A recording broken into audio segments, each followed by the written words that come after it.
खासदार दिलीप गांधी यांनी लोकसभा निवडणुकीच्या पार्श्वभूमीवर लक्ष्मी कारंजा येथील भाजपा कार्यालयात पत्रकारांशी संवाद साधलाय। काय म्हणाले ते पाहूयात। एक असं की आज आम्ही भारतीय जनता पार्टीच्या कार्यालयामध्ये प्रेस कॉन्फरन्स घेतली। मी माझ्या खासदार या नात्यानं केलेल्या विकासाच्या संदर्भात आणि त्याच्यातून माझी आणि भारतीय जनता पार्टीची वाटचाल कशा पद्धतीनं झाला हा विषय मी सविस्तरपणे मांडला आणि मला अभिमान आहे की गेल्या 5 वर्षामध्ये आम्ही 1 लाखभर कोटी रुपयांचं काम आपल्या या नगर जिल्ह्यामध्ये म्हणजे व्यक्तिगत लाभापासून तर विकासांच्या योजनापर्यंत म्हणजे नॅशनल हायवे असतील, पंतप्रधान सडक, मुख्यमंत्री सडक योजना असेल, रेल्वेची कामं असतील, केंद्र आणि राज्य सरकारच्या वेगवेगळ्या योजनांच्या माध्यमातून या जिल्ह्याच्या विकासासाठी मोठ्या प्रमाणात पैसा देण्यात आला।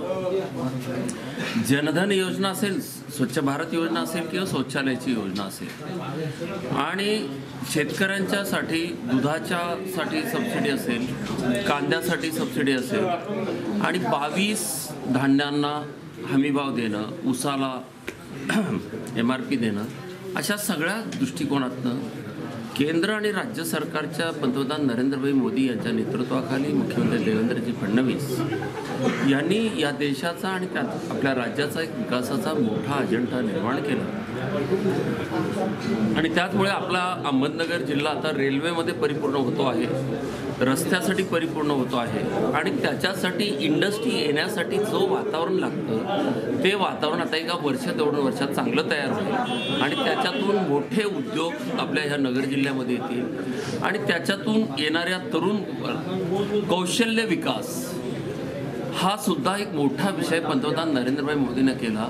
कारण आता स्किल्ड काम असलेल्या लोकांची कमतरता आहे, त्यामुळे कौशल्य विकासाच्या माध्यमातून प्रत्येकाला रोजगार मिळावा, त्याच्यात असलेल्या प्रतिभेला वाव मिळावा म्हणून थोडे थिडके नाही तर 3200 कोर्सेस आहेत। ह्या 3200 कोर्सेसच्या माध्यमातून वेगवेगळ्या माणसाला जी प्रतिभा असेल त्या प्रतिभेला अनुसरून त्यांनी त्याच्यात योगदान द्यावं, त्यानं ते स्किल प्राप्त करावं आणि त्याच्या आधारावर त्याला लगेच रोजगार मिळेल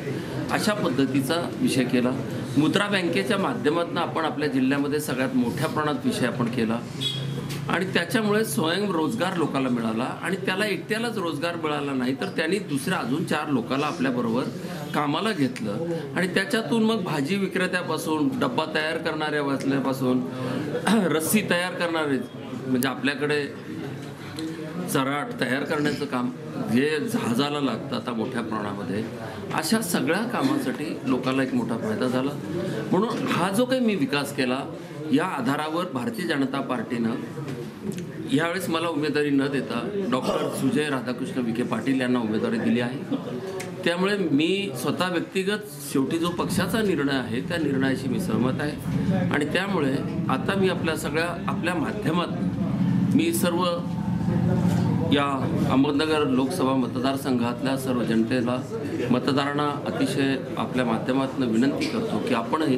भारतीय जनता पार्टीचे पंतप्रधान नरेंद्रभाई मोदी आणि मुख्यमंत्री देवेंद्र फडणवीस यांनी जो विकास केला त्या विकासाच्या आधारावर परत पंतप्रधान फिर एक बार मोदी सरकार याच्यासाठी आपण आपलं मत कमळाला देऊन डॉक्टर सुजय विखेंना विजयी करावा। धन्यवाद।